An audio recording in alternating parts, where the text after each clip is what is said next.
How does a team manager react when his new driver, who did not even participate in the first practice session, leaves the entire paddock speechless? What did Hamilton do in Mexico so that Frédéric Vasseur could not hide his astonishment? The 2025 Mexican Grand Prix was shaping up to be a complex, technical, and demanding event. The Autodromo Hermanos Rodriguez, located more than 2,285 meters above sea level, is already known for testing not only the mechanics of the cars, but also the intelligence and adaptability of the drivers. However, few anticipated what was about to happen that Friday, October 25th, when Lewis Hamilton got into the SF-25 for the first time on Mexican soil to compete in the second free practice session, FP2. The performance was not only surprising from a chronometric point of view, being less than 3/10 behind Verstappen's best time, but also due to the level of technical mastery he demonstrated over a car that, until that moment, continued to generate uncertainty at Ferrari. While other pilots struggled to stabilize the car platform in medium and low load sectors, Hamilton seemed to operate with an instinctive understanding of the SF-25. And all this without having ridden a single meter in FP1. For Frédéric Vasseur, Ferrari team principal, this moment was particularly revealing. He had stated on several occasions that the integration of Hamilton would be progressive, that there would be a period of natural adaptation, and that the results could take time. What he saw that Friday challenged that approach. Internally, the team began to question whether Hamilton really needed that learning period. Because what he demonstrated in that single hour in Mexico was something that few drivers achieve in an entire season. Decoding his car in a hostile environment and transforming it into an extension of his skills. The reaction in the garage was immediate. Track engineers, telemetry analysts, and technical staff began to review each lap of the Briton in amazement. Not because of the tenths gained on the stopwatch, but because of the precision of its lines, the efficiency with which it managed energy recovery, and the balance achieved in a car that has historically suffered in the slow corners of this circuit. And this is where the true turning point is marked. The entire paddock was focused on Ferrari's performance after its irregular start to the season. What they did not expect was that it would be Hamilton, with a single practice session, who would revitalize Maranello's expectations. Not with words, not with promises, but with concrete data, correct decisions on the track and driving that reflected not only experience but intact ambition. Dividing the Mexican circuit into its three main sectors allows us to clearly break down the elements that make this performance so impressive. Each one has unique characteristics that demand different abilities from the car and the driver. And in each one, Hamilton executed with almost surgical precision. In the first sector, dominated by the very long start and finish straight, the priority is to maximize terminal speed without compromising stability under braking. This is where most pilots are forced to choose between a more unloaded rear wing, which gives them greater top speed, or a more loaded configuration that gives them stability when braking at the end of the straight. Hamilton, on the other hand, managed to find that almost perfect balance point. In the telemetry data reviewed by Ferrari technicians, it was observed that it maintained a top speed of more than 330 km per hour without sacrificing traction at the exit of turn 3, nor compromising braking in turn 1. The most revealing was its management of the differential and the regenerative braking system. At a circuit where brake temperatures soar easily and where Ferrari has shown chronic weaknesses in that area all season, Hamilton applied dynamic differential adjustments lap by lap, modifying brake migration to optimize front brake warm-up and wear. This type of control is complex, requiring absolute sensitivity with the car and an understanding of the hybrid system that few drivers have. In Vasseur's own words, the SF-25 punishes every millimeter misstep during braking, and yet Hamilton showed absolute mastery of that segment. Upon entering the second sector, the nature of the challenge completely changes. The long straights disappear and are transformed into a set of linked curves, of variable radius, that test both the driver's precision and the aerodynamic stability of the car. This is where Ferrari traditionally suffers, when you have to maintain constant downforce through rapid lateral transitions. It is also where the pilot must be extremely consistent, and that was where Hamilton shined the most. Ferrari engineers identified that each of Hamilton's laps in this sector had variations of just the thousandths between each other. There were no slips, no blockages, or relevant temperature fluctuations in the tires.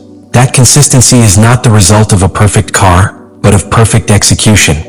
It's the sign of a driver who has managed to get the car into its ideal performance window, adjusting his driving style to compensate for the limitations of the SF-25. Special attention deserves the way in which he managed turns 7 and 8, two of the most critical in the middle sector. Many drivers tend to overload the front axle there, causing understeer or loss of traction.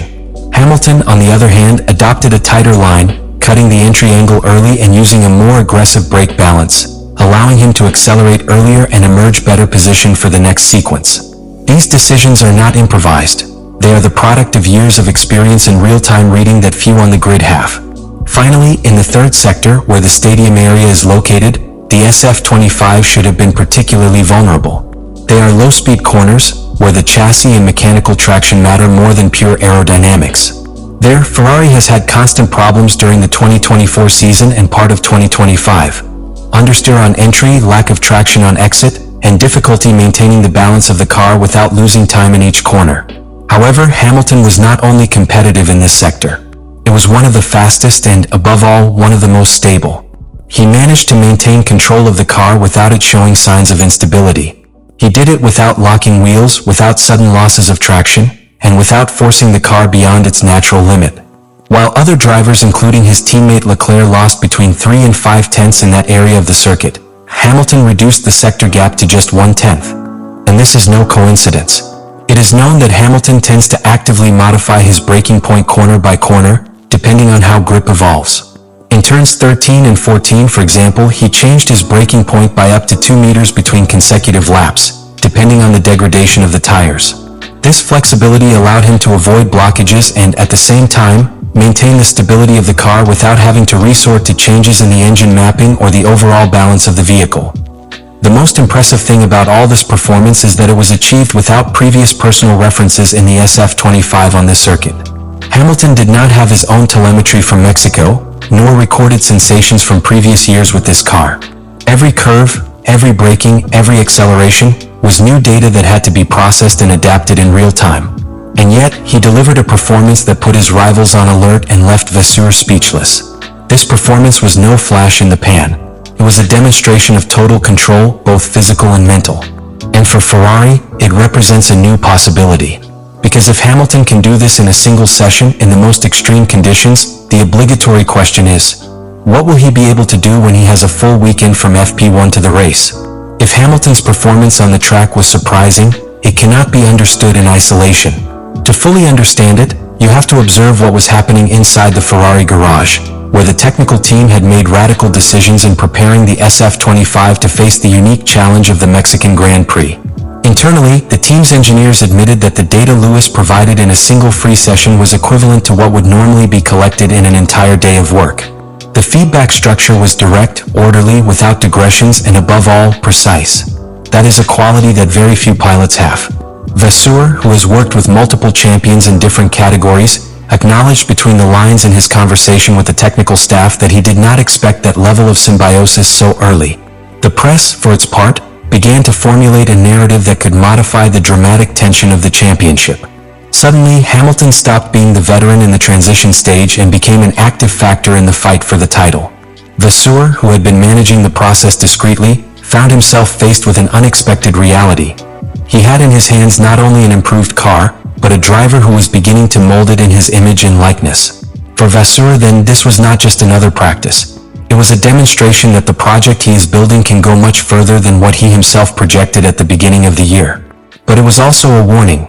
Managing a champion like Hamilton not only requires understanding his times, but also recognizing when the time to lead has already arrived. And in Mexico, that moment became evident. What we saw in Mexico was not a coincidence or an isolated flash. It was a powerful and precise signal that the project between Ferrari and Lewis Hamilton is more advanced than many want to admit. In a weekend where he only had to adapt, we observed the Briton set a technical, executive, and competitive tone that completely disrupted the internal hierarchies of the team and the external expectations of the paddock. Are we witnessing the rebirth of Lewis Hamilton in his final stage as a driver? Or was this performance solely the result of a favorable context that will not be repeated? Let me know in the comments what you think about all this.